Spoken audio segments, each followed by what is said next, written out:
हुकूमत और अपोजिशन के मुज़ाकरात कितनी पेशरफ्त हुई और कितनी पेशरफ्त होने का इम्कान है, आज के प्रोग्राम में उसी के ऊपर फोकस करेंगे। इस्लामाबाद स्टूडियोज़ में हमारे साथ हैं डॉक्टर निसार अहमद जट साहब, पाकिस्तान तहरीक इंसाफ से, जनरल जाहिद महमूद साहब मारूफ एनालिस्ट हैं।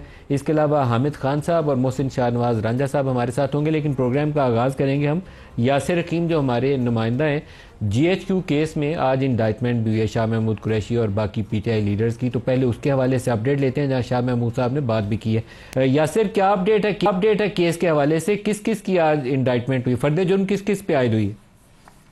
देखिए मलिक साहब, आज मजमूई तौर पर 14 मुल्जमान पर फर्द जुर्म आयद हुई है, जिनमें शाह महमूद कुरैशी, अली अमीन गंडापुर, शिबली फराज, कंवल शोजब समेत मजमूई तौर पर 14 मुल्जमान है। ये 4 बड़े नाम थे PTI के जिन पर आज फर्द जुर्म आयद हुई, और मजीद अभी 6 ऐसे मुल्जमान है जो अभी तक पेश नहीं हुए, और इस्तगासा का ये कहना है कि इनकी अगली समाअत पर पेश होते ही उन 6 मुल्जमान पर भी फर्द जुर्म आयद की जाएगी, जिसके बाद इस मुकदमा का बाकायदा ट्रायल का आगाज होगा और इस्तगासा की शातें पेश की जाएंगी, जिसके लिए पहले से ही इस्तगासा ने 105 गवाहान की लिस्ट जो है वो इंसदाद दहशतगर्दी अदालत के जज अमजद अली शाह के पास पेश कर रखी है। अच्छा यासिर, आपकी शाह महमूद कुरैशी साहब से कोई बातचीत भी हुई इस मौके पर?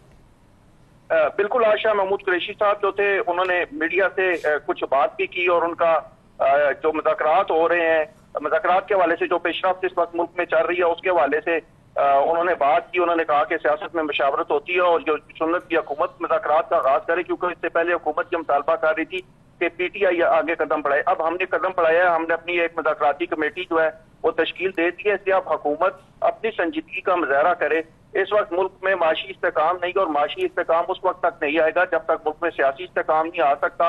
इसलिए हुकूमत जो संजीदगी का मुजाहरा करे। उनका ये कहना था कि उन्होंने बानी PTI को पहले भी ये मशवरा दिया था कि हुकूमत अगर मुज़ाकरात के लिए आगे आती है तो उनको कुछ ना कुछ वक्त दिया जाए और इस बात का अंदाजा लगाया जाए कि वो मुज़ाकरात में किस हद तक संजीदा है। उनका ये कहना था कि अब अगर मुज़ाकरात के हवाले से आज कोई फैसला होता है और सिविल नाफरमानी तहरीक जिसका ऐलान किया जा रहा है PTI की जानिब से उसको मुलतवी करने, जो उसके हवाले से कोई अदमी तहरीक का ऐलान किया जाता है तो उसके हवाले से अली अमीन गंडापुर जो वज़ीर आला KP के हैं उनकी और बानी PTI की मुलाकात जो है वो जारी थी। यासिर, बहुत शुक्रिया, आपने हमें अपडेट किया। हामिद खान तहरीक इंसाफ के सीनियर रहनुमा वो हमारे साथ हैं। हामिद साहब, अभी तक क्या पेशरफ्त है हुकूमत से मुज़ाकरात के हवाले से? कोई बात आगे चली? अभी तक तो कोई ऐसी खास पेशरफ्त नहीं हुई है। क्या पार्टी के फोरम पे डिस्कस किया गया है कि मामला आगे कैसे बढ़ाने?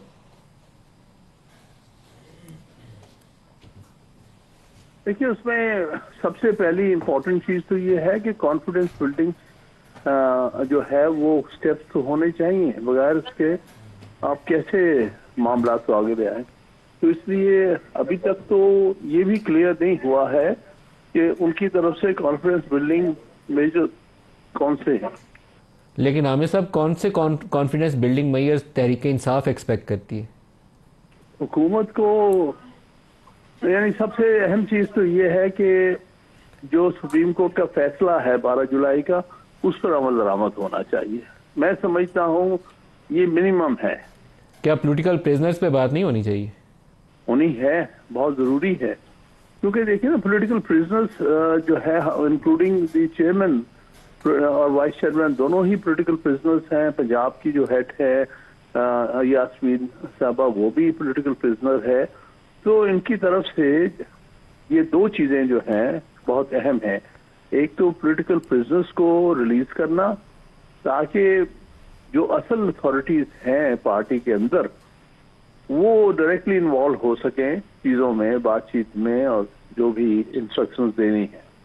और दूसरा ये कि जो एक सुप्रीम कोर्ट का फैसला 6 माह से ये नहीं उस पर अमल दरामद होने दे रहे हैं और उल्टे सीधे खत लिख रहा है स्पीकर कभी कोई, जो कि मेरे नजदीक से गैर आईनी किस्म की हरकत है, कहना कि जी सुप्रीम कोर्ट का फैसला ना मानो, जो हम कहें वो करो।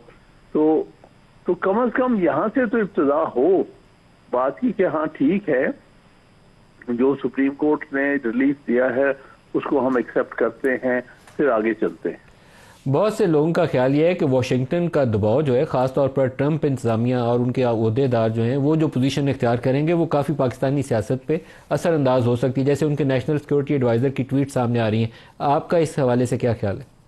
मैं इस पर कुछ कह नहीं सकता, लेकिन नोइंग के जो अमेरिकन एडमिनिस्ट्रेशन का जो पास रिकॉर्ड है आमतौर पे वो कोई इंटरफेयर नहीं करते इंटरनल मैटर दूसरे मुल्क में जब तक कि उनका अपना कोई इंटरेस्ट ना हो। तो मैं नहीं समझता कि ये ट्रंप एडमिनिस्ट्रेशन जो है वो इमरान खान साहब के लिए या किसी के लिए भी कोई खास कदम उठाएगी जब तक कि उन्हें ये नजर ना आए कि इससे उनके अपने मफादात में कोई फर्क पड़ेगा और उनके मफादात में है। तो इन हालात में तो मैं ऐसी कोई चीज नहीं समझ रहा कि होने जा रही। हामिद साहब, ये जो मुज़ाकराती अमल है इसमें नवाज शरीफ का रोल बड़ा अहमियत का हामिल होगा। इमरान खान पार्टी को कैसे आगे चलने देते हैं और कितना आगे बढ़ने देते हैं वो अहमियत का हामिल होगा, लेकिन इस्टेब्लिशमेंट का रोल भी बहुत ज़्यादा असरअंदाज होगा, बल्कि बड़ा वजनी रोल होगा। तीनों को कैसे आगे बढ़ता देखते हैं? जो कुछ ये कर रहे हैं ये तो पपेट्स हैं एस्टेब्लिशमेंट के। मतलब कहने को तो ठीक है, चलिए इनसे बात कर लें, लेकिन इनकी मेरे नजदीक हैसियत कोई नहीं है। जो कहते हैं कि हम वजीर आजम हैं, वजीर दिफा हैं, ये वो एक्चुअली वो कुछ भी नहीं है। They are no better than puppets. तो जो पपेट्री कर रहे हैं वो बताएंगे कि क्या करना है, और अभी तक उनकी तरफ से कोई किसी किस्म का पॉजिटिव स्टेप नहीं लिया गया, और बल्कि हर मामले में दिन ब दिन मुश्किल से मुश्किल होती जा रही है। वर्कर्स पर गोली भी चला दी है, लोगों को शहीद कर दिया है, लोगों को गायब कर दिया है। कोई अभी तक ऐसी सूरत हाल नहीं है जो हम कह सकें कि इन्होंने कोई मुस्बत कदम उठाया है मामलात को बेहतर बनाने के लिए। सर, ये 24 नवंबर के वाक़यात से पहले मोहसिन नकवी और अली अमीन गंडापुर के माबैन एक बैक चैनल चला था। लगता था कि शायद उससे रास्ता निकला है। आपके ख्याल में क्या ये बैक चैनल को मौसर हो सकता है अगर इसको रिवाइव किया जाए? देखिए, बैक चैनल्स कभी भी कामयाब नहीं होती है। वो सिर्फ मामला जो भी तय होने हैं वो अप फ्रंट होने हैं। तो बैक चैनल्स मामलात को किसी हद तक आगे बढ़ाने में मदद दे सकती हैं, लेकिन अल्टीमेटली जो भी होना है वो अप फ्रंट जो सामने बातचीत होगी उसी की बुनियाद पर होगा। और उसके अलावा जो इक़दाम वो उठाएंगे जिससे ये नजर आएगा कि वो वाकई ही इस मामले में संजीदा है कि मामलात को तय किया जाए, आईनी तरीके से तय किया जाए, फिर ही बात आगे चलेगी। सर, ये जो तहरीक इंसाफ की एहतजाजी सियासत है हामिद साहब, इसको भी थोड़ा सा आपको पीछे करना पड़ेगा, टाइम देना पड़ेगा, स्पेस देनी पड़ेगी आपको मुज़ाकराती अमल को। अगर एक तलवार लटकाई जाए कि ये ना किया तो नाफरमानी, ये ना किया तो एहतजाज, तो फिर बातचीत आगे नहीं चलेगी। देखिए, मौखर तो किया है चेयरमैन ने, यानी इमरान खान साहब ने इसको, यही बातचीत को एक जो है एक रास्ता देने के लिए, तो उन्होंने तो मौखर किया है। लेकिन एक तरफ मौखर करने की बात है, साथ ही फैसल चौधरी का बयान है कि इतवार तक ना हुआ तो फिर दोबारा नाफरमानी की या वो रिमिटेंसेस रोकने की कॉल देंगे। मैं फैसल चौधरी के बयान को कोई अहमियत नहीं देता, पता नहीं ये कौन है। बहुत शुक्रिया हामिद खान साहब। हामिद साहब कहें फैसल चौधरी के बयान को वो कोई अहमियत नहीं देते।